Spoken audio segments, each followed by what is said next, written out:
So I'm going to attempt to take this cheap Victrola that I got at Kohl's for $25. It was on sale apparently because of the teal. Not exactly sure what was going on there, but it seems to be working perfectly fine.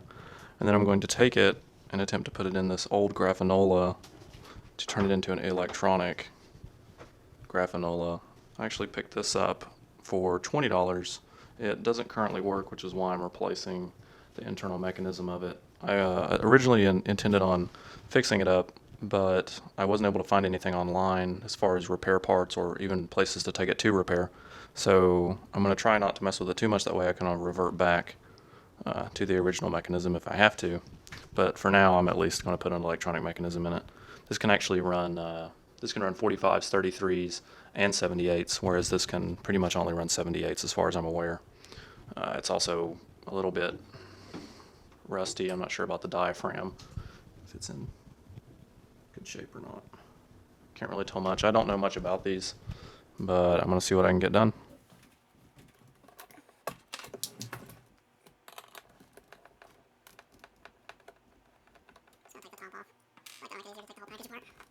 The whole thing's held together with small Phillips head screws.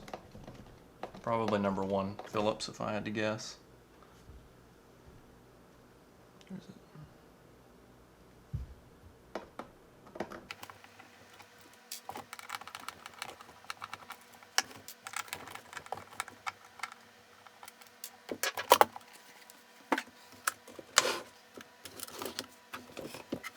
So now there's 4 Phillips head screws here that I can see.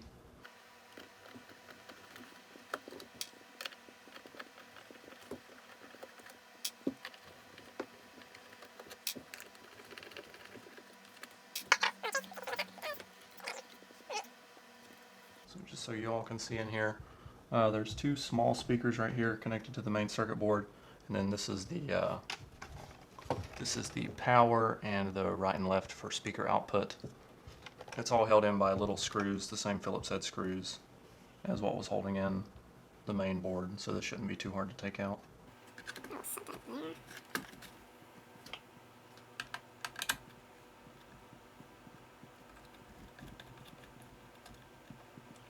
Looks like there's 4 screws for each little speaker.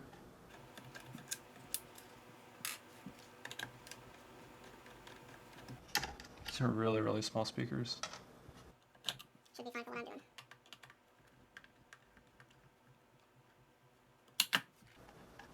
There's a closer look at the speaker.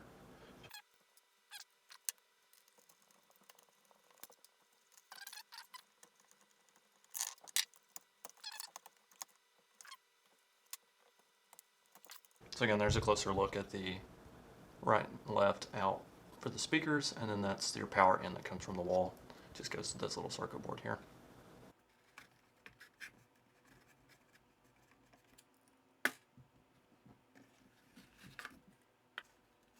This screw was already loose. Alright. So there we go, that's what we're working with. 2 speakers, a small motherboard, power in, and the turntable itself. That's all there is to this little thing. The rest of it's all just case. Here you can see the rubber mount system, that the damper system that I was talking about earlier. So the first part, I guess with these old graphanolas you have to just know that when you pull up on this platter, it comes off. You can tell this is old. This is actually like solid metal. It's like cast iron. This probably weighs 5 pounds at least. So I guess that's just how they made things back then.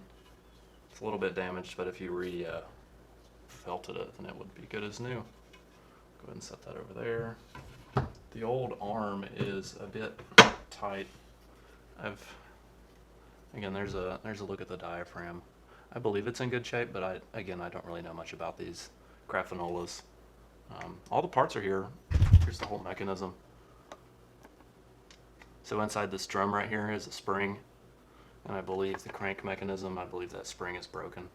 But again, I can't find any parts for these old graphanolas on eBay.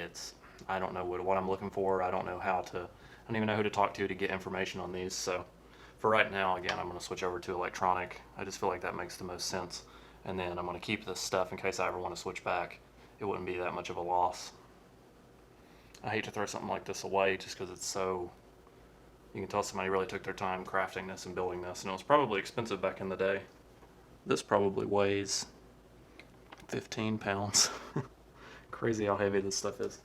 So here's where the sound tube would go in, and then it goes into this funnel and then comes out through the front. So this actually didn't have any sort of amplification. It just ran off of the vibrations. This whole thing is mechanical, which I think is super amazing and cool. Again, another reason why I want to restore it. Alright, so let's do a test fit here. See what we're working with. I don't expect this to work straight out, but it's probably going to have to go... I might have to make some cuts, unfortunately. Or I could just set it on top with some spades. So originally I was thinking that I should keep the board intact with the actual platter mechanism, but I'm having trouble getting it to fit inside. I don't want to, again, I don't want to trim too much of this case away in case I want to go back to the old mechanical style. So I'm thinking I'm going to separate the platter from the actual circuit board and see if that'll give me some more room. I would like to mount the actual platter sideways and then put the buttons up front if possible.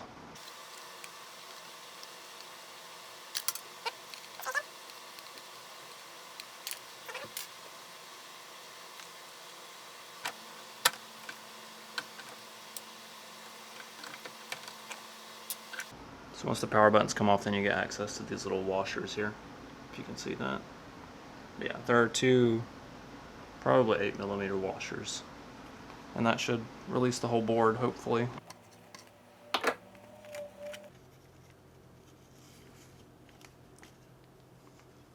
There we go. Now we just got one final screw holding this whole mechanism to the board.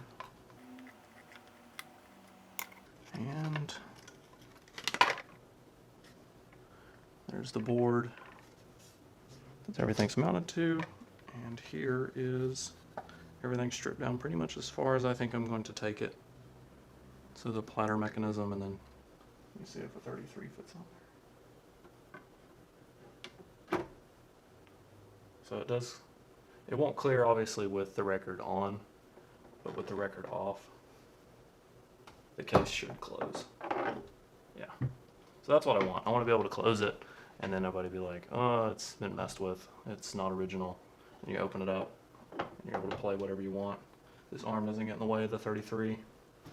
So now what I'm going to do is I'm going to attempt to make a template of the actual Graphenola platter out of cardboard, because I have a sheet of aluminum that I bought on eBay for like $15, I believe.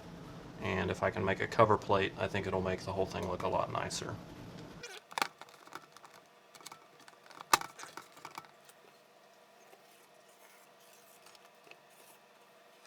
Some people like to call this CAD, cardboard aided design.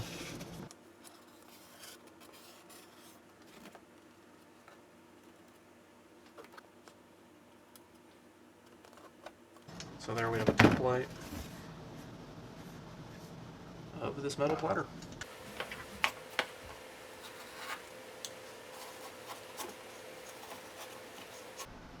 So here's the cardboard piece that I made, the copy of the platter. And here's the hole that it's going in. You can kind of see the outline. And it just goes in there like that.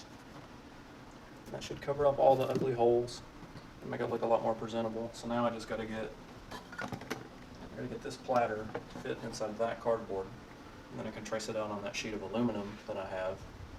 So the next thing I did is use the template where the platter was sitting inside of the original Victrola case, and then I transferred that onto the cardboard.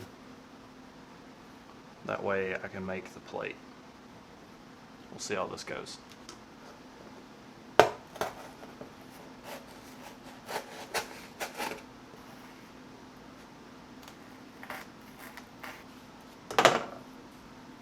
So there you can see that the platter fits through the hole that I made. Let me show you what I'm working with here.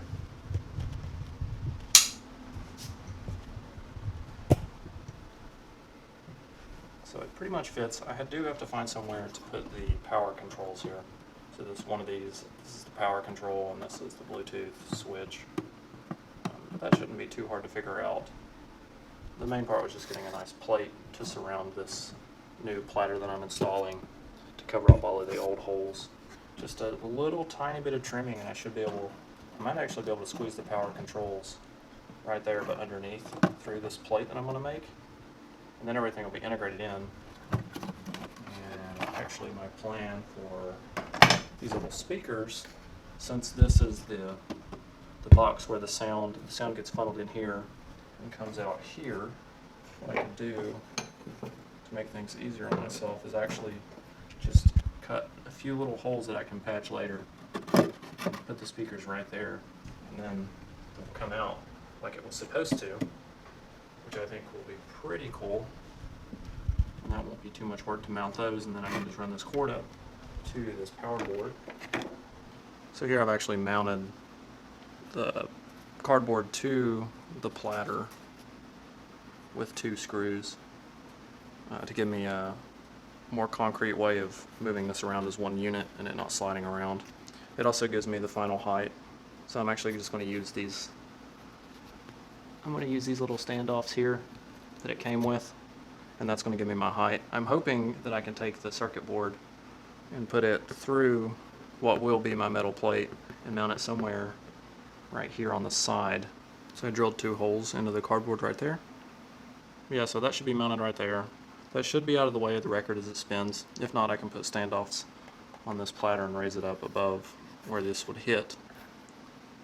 I think that's a pretty good location. It's about the best I can do. I have to keep it on this plate because I don't want to mess with the body of that any more than I have to. I'm just going to do some very slight trimming that won't even be noticeable underneath of this plaque right here. So there's a little LED that tells you that it's on. There's another jack. I think that's an aux jack right there. That I made a little cardboard template that just fits over the surface. So I'm going to use this to make the holes, and that leaves room for the screws to be driven in to hold the speakers in place. So here's about the positioning that I want on the speakers. So I went ahead and got the holes drilled. Now the speakers are ready to drop in.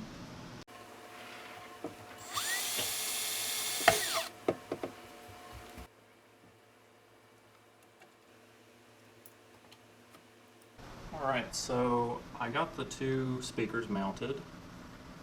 I used the original hardware that came with the speakers to install them, just little tiny screws. Start shaving the inside of this container next. That way I can fit the platter in there. It just needs a little bit of trimming and then it should be good. Hopefully nothing too noticeable, but we'll see. So now what I've done is where the circuit board comes into contact with the actual wood, I've marked here and here, and then I need to trim that away.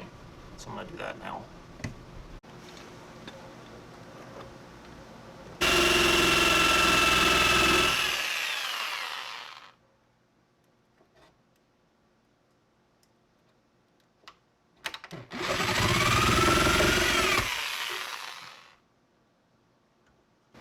And we'll go ahead and see how this fits now with the circuit board. Beautiful. It fits. Now we're just having an issue.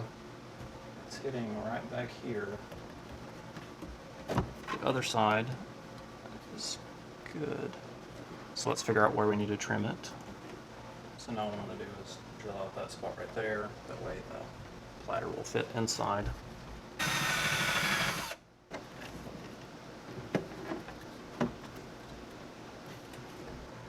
So everything's resting flat now, as far as I can tell. I think this template is ready to be transferred over to the aluminum.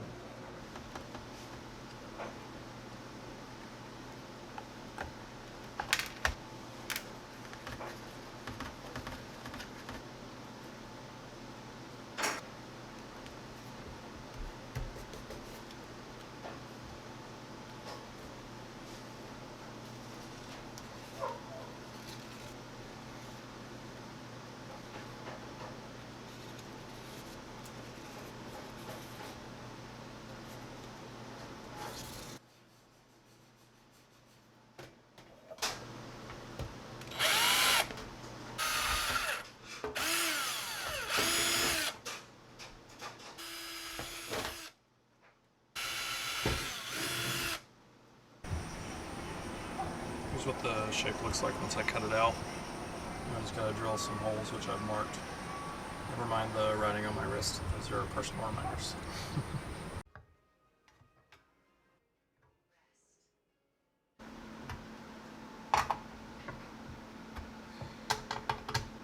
Oh yeah, that looks good.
That's very strange.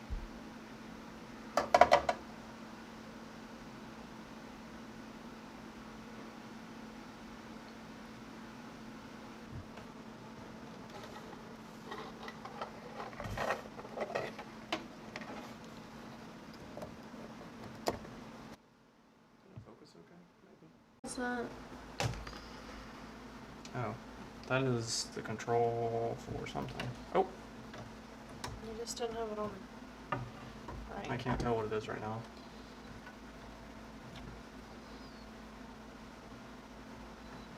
What are you doing? I don't know.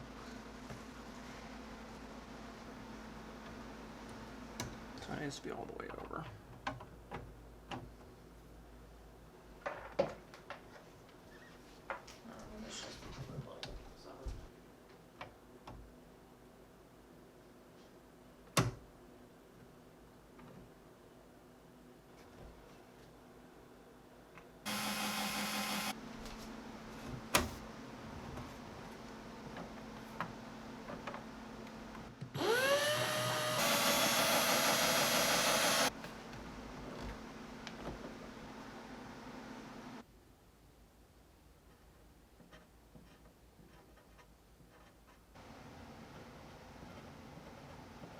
Just a quick side note, for anybody wondering about the stand, this is just 1.5 inch PVC that I got from Home Depot, and then I spray painted it to look like metal. And then I used a piece of MDF board screwed to the underside of the actual graphanola as the base to hold everything together. Then this is just a scrap piece of wood that I stained. And we got a basket for all of our records. I guess you wouldn't need to do this step if your graphanola was one of the cabinet ones that automatically stand up, but this was just a tabletop one. So making the stand made it a lot more useful. So I think that about wraps up this project. It's been a fun one. It didn't take too long, probably altogether, I would say around 10 to 12 hours worth of work to get everything laid out and perfect. Most of the time was spent trimming the aluminum, to be honest. It's kind of a flimsy material to work with at this thickness. If you were to do this project yourself, I would advise getting something a little bit thicker than 20 gauge aluminum. I'm pretty happy with the outcome. I think that making this useful again is more important to me than keeping it in its original form, because I really didn't want to make this change because I liked how it was mechanical and how it stayed true to when it was produced, but it wasn't doing me any good besides just sitting here. And now I can actually use it, and now I'll enjoy it a lot more than I did whenever it was all original. With this closed, you can't really tell the difference. I think I kept enough of the natural look, including the plate is the same shape as it was. I don't think it strays too far. I think you still get the feeling that this is old, but you also get the modern touch of the electronics. So as far as costs on this project, I spent $15 for the aluminum sheet. I spent $20 on the Graphenola from the thrift store. I spent $25 on the electric turntable that I got, the Victrola. And that's about it. Besides you saw what I used in the video. I used mostly just screwdrivers and common hand tools. I did use a jigsaw and a hammer and a drill, but just common hand tools that a lot of people have laying around. All the screws that I used in this project came from the actual case, from the actual Victrola itself. I just reused all of them. I hope this inspires some of you that may have some of these laying around at home that are broken. I know 78 RPM records are hard to find now, and a lot of them just sit and collect dust, so maybe doing something like this, although some people might find it distasteful, I think makes the product a lot more useful and up to modern-ish standards.